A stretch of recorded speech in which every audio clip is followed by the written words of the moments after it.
En el caso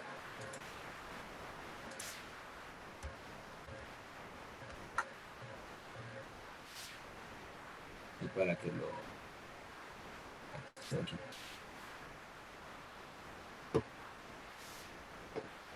Entonces, las operaciones que se desprenden de realizar las operaciones con signos, aquí nos tenemos que aplicar lo que nos dice la ley de los signos. Para el caso de la resta de un número negativo, esto se convierte en una suma. Por ejemplo, en el 5 tendríamos aquí menos 8 más 6, menos 2. Menos por menos da una suma, menos 7 más 7 son 0, y etcétera, ¿no? Entonces, ven que estas operaciones son básicas, sencillas. Vienen operaciones, bueno, definición que es un múltiplo, ¿no? Esto a veces incluso causa diferencia, confusión. Confunden que es un divisor con un múltiplo. Un múltiplo es básicamente los números que se construyen a partir de tomar un número como base y multiplicarlos por los demás enteros. 3 por 1, 3 por 2, 3 por 3, 3 por 4, tomando como referencia el 3, multiplicando por todos los números enteros, los resultados serían sus múltiplos, ¿no? Los múltiplos de 3 son estos. Los múltiplos de 5 son los números mayores a 5, que se construyen a partir de multiplicar 5 por todos los números naturales. Entonces, los divisores serían en este caso cuando a estos múltiplos podemos dividirlos y descomponerlos en otros números, ¿no? Por ejemplo, los divisores de 4 son 1, 2 y 4. Los divisores de 12 son el propio 12, el 6, 4, 3, 2 y 1, y etcétera, ¿no? Entonces, ese concepto no creo que lo confundan.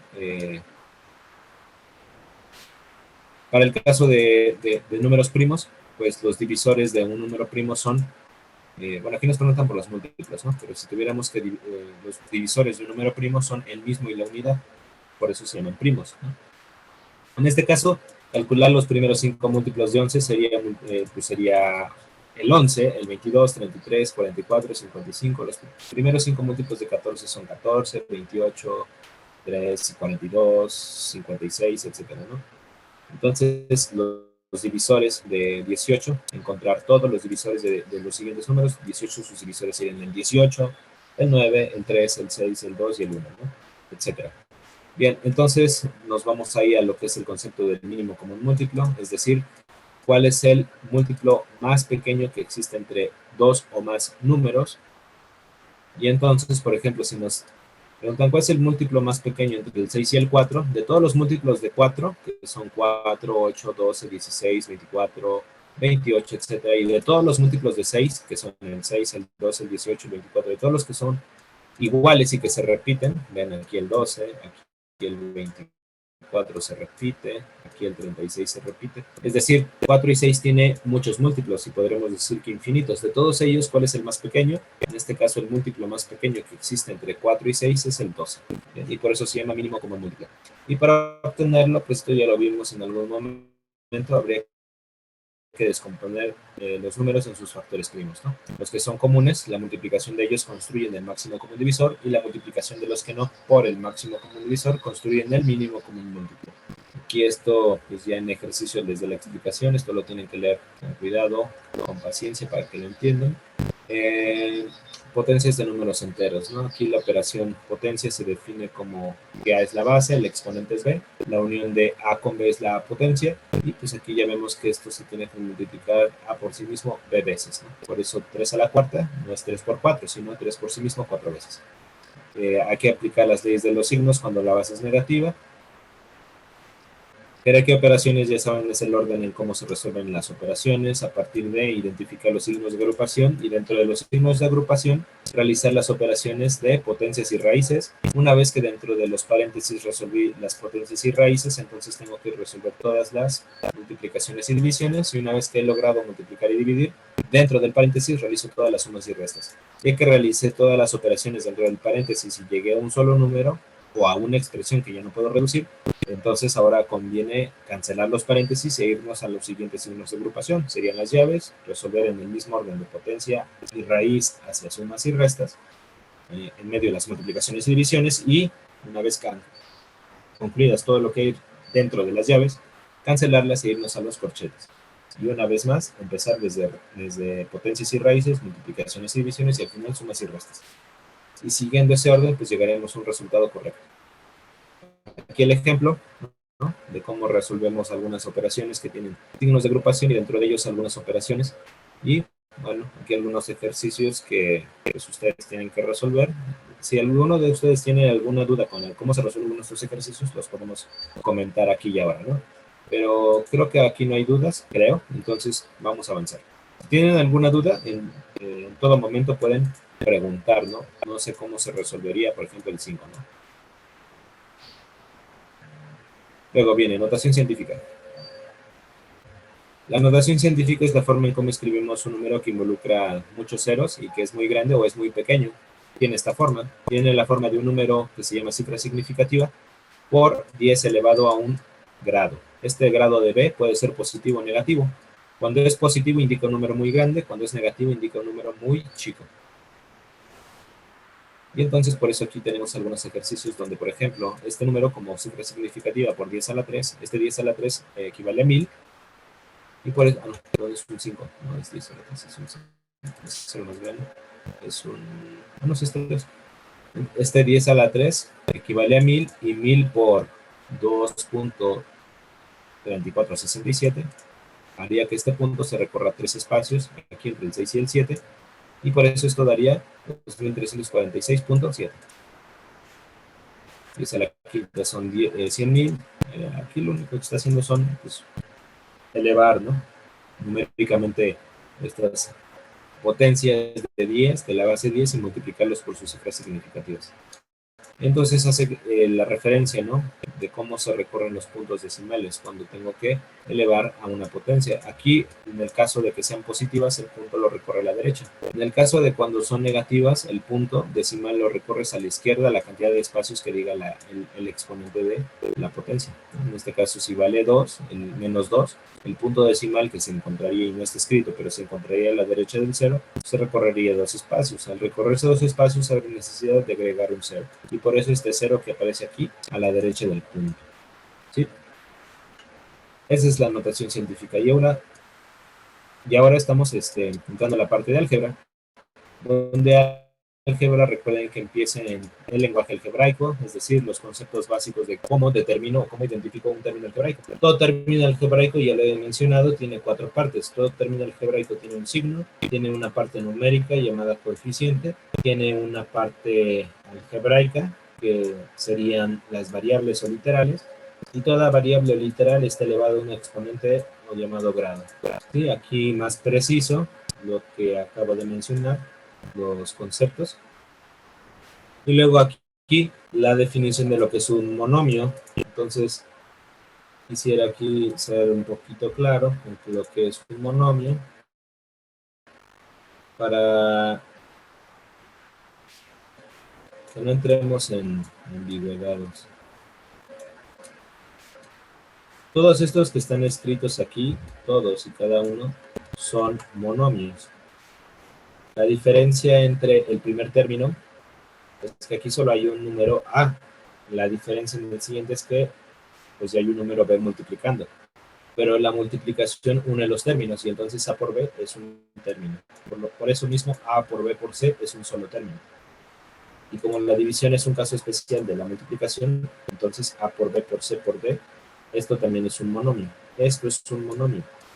Para que un término algebraico sea considerado un polinomio, es decir, de 2 o más, es necesario que entre término y término exista una operación de suma y resta. Es decir, si A lo sumo con B y todo esto lo divido entre C, esto ya no es un monomio. A esto se le llama un binomio, ¿verdad? Porque existen dos términos separados por una operación de suma y resta. Y entonces por eso aquí tú puedes observar que un monomio lo define de la siguiente forma.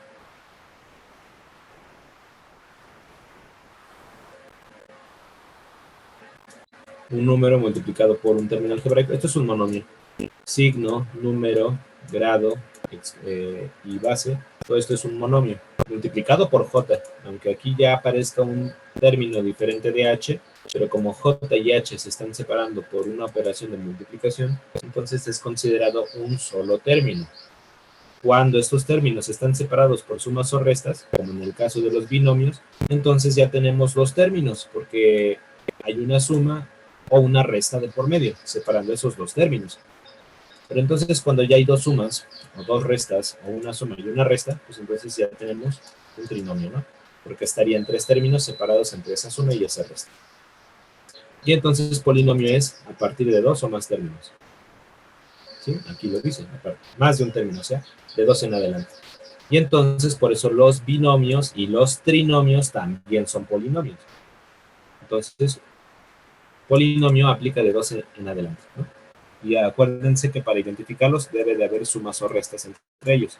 Si hay multiplicaciones o divisiones entre los términos, esos son monomios, aunque existan más términos. Bien, y entonces las operaciones algebraicas básicas, ¿no? De suma y resta. Aquí explícitamente nos dicen que para resolver sumas y restas hay que sumar términos semejantes. Los que tienen x con y, pues con los que tienen x con y. Y entonces tienes que buscar en toda la operación quién más tiene x y y en grado 1. Ambos. Porque si x tiene grado 2 y y tiene grado 1, entonces solo tendría poder sumarse este término algebraico con aquel que también tenga un término x en grado 2 y y en grado 1, aunque su coeficiente no sea igual a 4 ni sea positivo, pero la condición es que tengan el mismo grado las variables que pretendo simplificar, ¿no? Y aquí hasta nos los ponen en colores, ¿no? Para que identifiquemos rápidamente que 3xy es común con 2xy, para que veamos que 4x cuadrada y es común con menos x cuadrada y así con todos los demás, ¿no?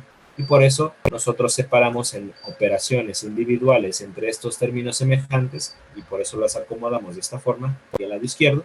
Y pues aquí nos dan algunos las indicaciones, ¿no? De qué es lo que realmente haríamos para simplificar la suma y resta de estos términos algebraicos. Y al final la suma de todos y cada uno de ellos me devuelve un polinomio. Ese polinomio es la respuesta a la simplificación de la suma de todos estos términos algebraicos. ¿Sí? Entonces esas son las operaciones básicas algebraicas de suma y resta de términos algebraicos cuando estos están elevados a grados distintos. Caso de la multiplicación, cuando van a multiplicar términos algebraicos, aquí tienen que considerar pues otro método, en el caso de que primero multiplicando los signos, por eso aquí se menciona que primero tenemos que multiplicar los signos, si no, pues podemos equivocarnos y después la parte numérica, multiplicando coeficientes, es decir, si yo tuviera que multiplicar estos términos, pues multiplico signos, multiplico coeficientes y luego las variables, cuando son del mismo grado, según las leyes de los exponentes, recuerda que los exponentes, los exponentes se suman. Y entonces, por eso el producto 2x cúbica y por menos 3x cuadrada y cuadrada z me daría menos 6x quinta y cubo z. Este sería el resultado de este producto. Y más adelante menciona que cuando tenemos monomios multiplicados a polinomios, es decir, tenemos un término multiplicado a un polinomio, en este caso un binomio, cada término, es decir, cada monomio, todo el monomio completo, lo tendremos que multiplicar por cada término dentro del segundo paréntesis. ¿Sí? Tendremos que multiplicar menos 2xz por 3xy cuadrada y luego menos 2xz por más 4z, 4yz. ¿Vale? Entonces, eso nos devolvería este otro binomio en grado 2. Recuerda que el grado de un polinomio lo define el exponente de la variable más grande. O mejor dicho, el exponente más grande de alguna de sus variables. En este caso, el exponente más grande es 2, porque 2 es en cuadrado, en y y en z, ¿no? Entonces, eso hace que el resultado sea un polinomio de grado 2. Bueno, eso ya lo conocen, ¿no? Y entonces aquí la división, ejemplos de cómo se dividen monomios entre monomios, es aplicar las leyes de los exponentes para las variables que se repiten, arriba y abajo, y recordar que cuando se dividen, pues los exponentes en lugar de sumarse se restan. Y entonces aquí viene el proceso de cómo resolverlo, esto lo tienen que leer, cómo se resuelve, al final dice cuál es la respuesta, ¿no? De cada uno de estos. Por ejemplo, en el caso de la división de del inciso C, menos 7p cubo, 7 séptima, perdón, q séptima, r cuadrada, sobre 3p cubo, q a la quinta, r cuarta. Como al hacer esta división llegamos a este resultado, a menos 7 tercios, aquí hay una división, un slash de división, es decir, menos 7 tercios de q cuadrada e r cuadrada. ¿Y qué pasa cuando tenemos un polinomio entre un monomio? Aquí lo que hace es separarse cada término del numerador, es decir, en este caso un trinomio, pues lo convertimos en un trinomio fraccionario, ¿no? Entonces repartimos 2x cuadrada y cuadrada z para el primer término y realizamos la respectiva simplificación por las leyes de los exponentes y obtenemos este término.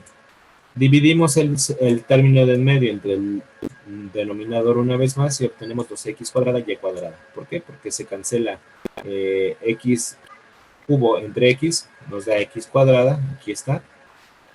Z se cancela con z y y cuadrada no desaparece, por eso aquí pasa como tal, y como 4 se divide entre 2, por eso este 2, ¿no? Recuerden que tenemos que resolver según el orden que empiecen los signos. Menos entre más es menos, y cúbica entre y cuadrada, sería esta y que hay en el numerador, z aparece aquí abajo, por eso se cancelan, y aquí en el denominador ya no aparece, pero 2x, como no aparece arriba, pues pasa al denominador. Entonces, ¿qué pasa cuando tenemos un polinomio entre un monomio? Pues tenemos que repartir cada término del numerador por el denominador. Leyes de exponentes, estos ya los hemos comentado, cuando mismas bases se multiplican, sus exponentes se suman. En el caso de la división, lo que les decía, cuando mismos exponen, aquí está mal, aquí hay un error, este debería ser menos, por ahí acabamos de detectar un error en la guía de la web, aquí este signo debería ser menos, ahí se lo corrigen por favor. Sí, no podría dar lo mismo que en el caso de la suma, ¿no? Pues no tendría sentido que hay una ley del producto y otra del cociente que indique lo mismo, ¿sí? Por favor. Aquí en este caso, al menos que aquí haga la distinción que sea negativo, ¿no? Miren, aquí se aplica la operación. Aquí 6, con este 2 sí se le está restando, ¿no? Porque 6 menos 2 da 4. No está haciendo esta operación de suma. Está restando. Aquí 20 menos 15 da 5. Porque si estuviera siguiendo esta regla, en lugar de restarlo, lo sumaría. Y 20 más 15 no daría 5, daría 35. Entonces, aquí el autor se le fue el dedo. Tiene un error aquí. Debería ser menos. Bien.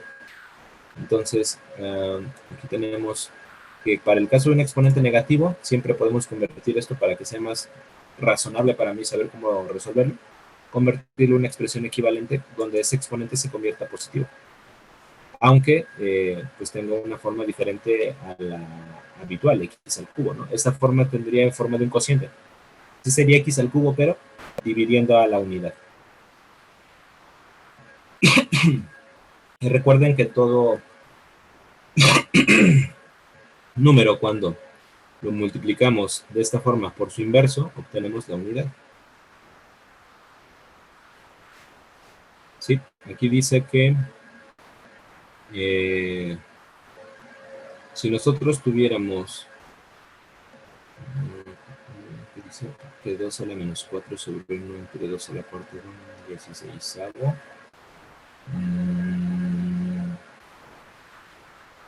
Ok, sí, tiene razón, es como el cuadrado. Ajá.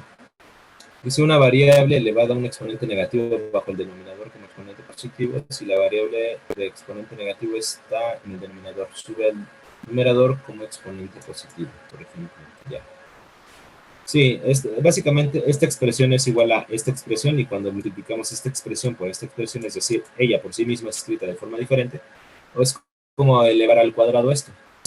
X menos 3 es como elevarlo al cuadrado. Por eso 2 elevado a la menos 4 por sí mismo, pero ese sí mismo escrito en su forma positiva, pues nos daría precisamente un 16, un 16avo.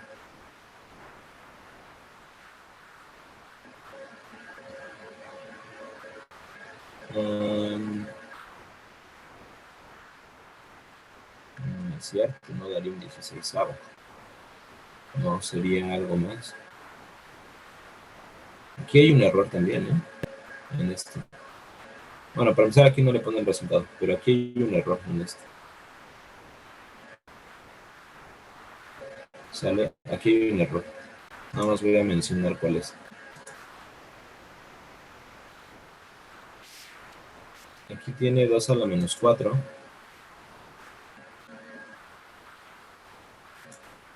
Por 1 entre 2 a la cuarta. Y esto es igual. Si este 2 a la menos 4 lo convierte, sería 2 a la... Perdón, sería 1 entre 2 a la cuarta por 1 entre 2 a la cuarta. Y si multiplicamos dos fracciones, numerador a numerador, 1 por 1 es 1, y 2 a la cuarta por 2 a la cuarta daría 2 a la octava. Y 2 a la octava no es 1 entre 16, es diferente. Esto está mal. Porque aquí le pone que es igual a un 16. ¿Sí? Esto está mal. Bueno. Bueno, las demás son las leyes de exponentes que faltan. ¿Qué pasa cuando x está elevado a la 0? Eso es 1, siempre y cuando x sea diferente de 1. Por eso, aunque sea todo un polinomio elevado a la 0, el resultado es 1. O cualquier número, por muy grande que sea, elevado a la 0, es 1. Eso ya lo hemos comentado. ¿Y qué pasa cuando tenemos una base elevada a otro exponente? Los exponentes se multiplican, ¿sí? Y aquí, ¿qué pasa cuando diferentes bases, pero elevados al mismo exponente, se están multiplicando? Podemos factorizar el exponente y multiplicar las bases que son diferentes. Eso sí se puede hacer, es como un caso especial a los que dicen los exponentes. Bien, y el último es el caso del exponente fraccionario. ¿Qué pasa cuando x está elevado a una fracción? Eso es equivalente a una raíz de este tipo, ¿no? Bien. Algunos ejercicios que van a tener que resolver. Y aquí la dejamos en este momento el día de hoy. Lo demás pues sería que también lo checaran. Digo, lo vamos a dejar aquí para revisarlo, pero esto lo tienen que leer por parte. Ya tendrían que estar resolviendo esta guía. Esta es la de ciencia de las ingenierías. Pero yo me refiero a la que le corresponde a cada uno. Creo que ya tienen en el grupo del WhatsApp las guías de cada área y entonces según su área pues van a tener que responder la parte de matemáticas, ¿no? Ahorita en vacaciones para que regresando entonces nos dediquemos a resolver dudas que les hayan salido de esos ejercicios, ¿sí? Y entonces además la clase que va a ser, ¿cuándo regresamos a clases? Me parece que es esto no, hasta el 22, 23, la clase del día 20, no sé qué es domingo. La clase del día 24, cuando regresemos de vacaciones, este domingo 24, aquí les vamos a aplicar un examen muy parecido al de la UAP, al examen ya contratiempo, con ejercicios y respectivamente vamos a darles un resultado de cómo ha sido su avance. Entonces, para ello, pues yo les voy a pedir que antes de este examen, pues ya están avisados, estudien, por favor, para que salgan bien en este examen y podamos atender bastantes dudas que pues, les van a salir en estos 1, 2, 3, 4, 5, 6, 7, 8, 9, 10, 11 días que tienen, ¿no? Para poder resolver los bancos de ejercicios de álgebra, de geometría y la parte de matemáticas de su respectiva guía, ¿no? Del área a la que se supone que van a ir. ¿Vale? Entonces, antes de continuar, digo, antes de terminar la clase, les voy a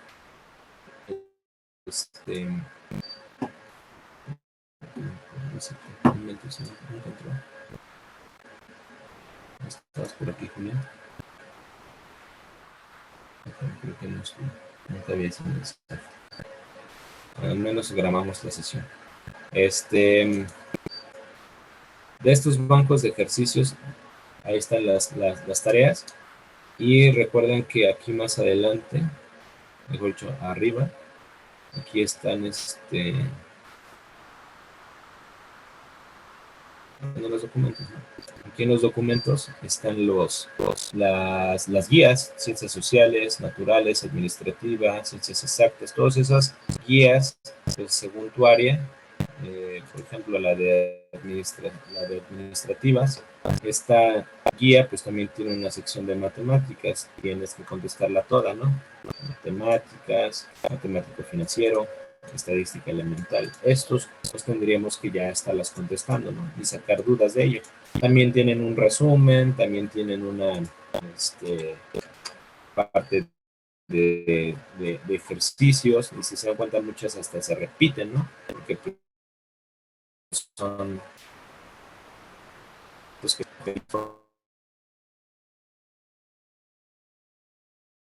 Entonces, por favor, resuelvan los ejercicios hasta donde más puedan. No les voy a decir de tal página a tal página, yo les voy a decir, háganlos todos, tanto de la guía como de los bancos de ejercicios, y si tienen dudas me pueden siempre escribir al grupo en WhatsApp y pues hagan la mayor cantidad de ejercicios que pueden de aquí al día 24 de domingo cuando estuvimos regresando de vacaciones, por favor. Entonces, si ya no hay dudas, la vamos a dejar por aquí el día de hoy. Vamos a parar la grabación y nos veríamos regresando el domingo 24 de abril